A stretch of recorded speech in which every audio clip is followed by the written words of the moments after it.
What's up, y'all? Welcome to Political Fight Club. I'm Robert Durden, and we're going to talk about Biden's jobs report today and how astronomically bad it was. And we're going to talk about the midterms and is there any chance for Democrats to maintain the House or the Senate or both? Spoiler alert, there isn't. So, this episode is really just going to be talking about what the game plan is going to be for the Democrats up until the midterms, and then once they get wiped out, how their rhetoric is going to change and what I think they're going to do so that you guys know what to plan for, know what to expect, and don't fall for their tricks. Because the squad, they're going to start talking a lot differently once the Democrats don't have either the Senate or the House or lose both of them. The same thing with the neoliberal Democrats. So I want you guys to understand they have this all kind of planned out because they know they're going to get killed. I have a feeling. So just be ready for these things. Let's talk about the jobs plan. 194,000 new jobs created. They were aiming for 100 or 800,000. And Biden's out there tweeting, "Oh, isn't it great the unemployment rate is finally below 5%. No, it's not. The bullshit unemployment rate that like Trump used to quote when he was in office is under 5%. That's the U3. That's not the true unemployment, bitch. And if Trump were saying it, you'd be saying, oh, that's not the true unemployment. But since he's president, he uses the U3 rate. The U6 unemployment rate is 8.5%. So what the fuck are you talking about? That sucks." So Joe Biden's just, he's a lying sack of shit, and they're not creating any jobs. Here's the reason they're not creating any jobs. They're not investing in people. They are not investing in unions. And the way that they're trying to create jobs during the pandemic is this simple. We're trying to force you back to work. We're going to cut off your unemployment, which they did on Labor Day as some sort of like cruel joke. No more unemployment benefits, and then they're going to allow the eviction moratorium to loom and then eventually happen where people are getting evicted, that's already happening right now, but they're going to let it happen en masse, so people have no choice but to go back to them jobs. Otherwise, they might get evicted, because that's exactly what Biden's allowing. And don't get it twisted, the squad also played their part in allowing that as well. But also, they cut off the unemployment benefits. So they're forcing people to go back to work, and people are still refusing to go back to work for $7.25 an hour, which is why I'm so proud of everybody right now. But it's tough out there.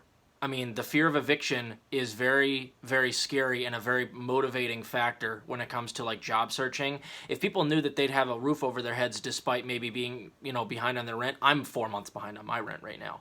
But luckily, I'm related to my landlord, so I don't have to worry about eviction so much. But I understand that there are people out there that's a huge thing when it comes into deciding whether or not you want to go back to a shitty-ass job with no benefits during a pandemic. So Biden is trying to force everybody back to work, and nothing like that's FDR-like, right, Bernie? So it's not working. The jobs report is really bad, and beyond that, guys, the Biden administration it's actually operating even worse and performing even worse than I expected. And I thought it was going to be a D- presidency. At this point, I'm actually to the point where I think Biden's presidency is going to be more destructive than Trump's. Now, I'll explain that in a different episode as to why. I've gone over it before, but the main reason is that it seems that Biden's plan going forward is going to be twofold. They're not going to do anything. They're going to get wiped out in the midterms, and the neolibs' plan is basically going to be use as much media as you can to propagandize the nation into thinking that all the Trumpists are literally psychopaths and terrorists and demons. They will literally demonize these people for 2 years, and they'll say that the Republicans are standing in the way, which they will be in Congress, of getting anything done, and they'll use them as a convenient scapegoat for getting, again, nothing done in the second half of Biden's presidency. And they will also conveniently stop talking about and completely ignore the fact that they got nothing done when they owned the entire House, the entire Senate, and the White House. So the squad will change their rhetoric a little bit as well. They will go back to Medicare for all. They'll start, squawking about things that the left actually cares about in an attempt to draw back all of the people that they've lost over these first 2 years. And I don't want anyone to fall into that trap, because they have a convenient scapegoat that is no longer, they can talk about the Republicans being the reason that nothing's getting done. The reason they can't talk about that stuff now is because Nancy Pelosi and the Democratic elites have them, running interference for the Democratic Party and don't want any blame to land on it. So, the squad will change back to their fiery, progressivism in the second half. Don't fall for it. They're liars. They're corrupt as fuck. They're not doing anything right now. It's all a lie. It's all a ruse. It's fake. It's theater. Remember what they're doing now and hold them to this. So, what do I think is going to happen with Joe Biden? I think he's setting Trump up for an enormous victory in 2024. And this brings me full circle to the other reason why I think that Joe Biden's presidency is actually going to be more destructive than Trump. Because Biden is moving more quickly towards a surveillance state and a state that can censor anybody they want off the internet. And he's setting up Trump for victory in that just so happens, Trump was the guy who got the internet death penalty. So all Trump would have to do is run on, I'm against censorship. And you'll even get people like me, who hate the Republicans, to like Trump better than Biden, who's been marching towards censorship. So I think that's what they're going to try to do as the Democrats. They know they can't win because their performance has been awful. They lost. They didn't do anything that they promised, and even Biden didn't really promise all that much. They didn't get anything done. So what they will try to do is silence the right using Biden and other ways to march forward this surveillance state and this censorship state. They'll try to make those people look like they're idiots and demons and whatever, so that they can't conjure up a lot of media attention around Trump when he runs again. And then the other part of that plan will be making sure that they never take any responsibility for their failures in the first 2 years, and the progressives will switch back to their fiery progressive rhetoric and hope that they just get some of the lefties to vote for them while suppressing the right on social media platforms. That's where I think the play will be for the Democrats, because they just can't win on anything that they've done, because none of this is going to land. What are you going to hang your hat on? What has he done? He got out of Afghanistan.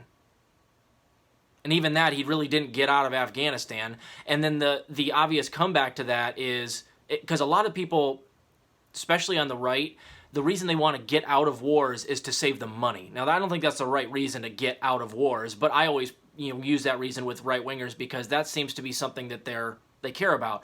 They're fiscally conservative, so they go, if we end some wars, we can spend more money back home and save money. Right? That's what the rebuttal will be to Joe Biden, because he'll go, well, I ended the Afghan war. And then the rebuttal is simply, yeah, but then you added $40 billion into the military budget. That's not going to land with anybody. If you're ending wars but upping the military budget, that's not going to land with anybody. So, and it's going to be easily rebuted. And so it makes me mad. I think that Joe Biden, Inc., if they weren't always just trying to set up a Trump 2024, they may have accidentally done it, because they are marching towards censorship, which is hated by the true left and everybody on the right, most everybody on the right, because a lot of them are Trumpists. You're setting up Trump to run on, I'm against censorship across the board, and I'm going to break up these big tech monopolies, and that alone will defeat Biden. You don't need anything more than that. So thank a Biden night today. This is what the burners warned about. We told you guys. The best way to get Trump 2024 is to nominate Biden 2020. But you guys didn't listen. And now we all look like geniuses, and you guys all look like huge assholes. Maybe next time don't be such a huge asshole and use some foresight.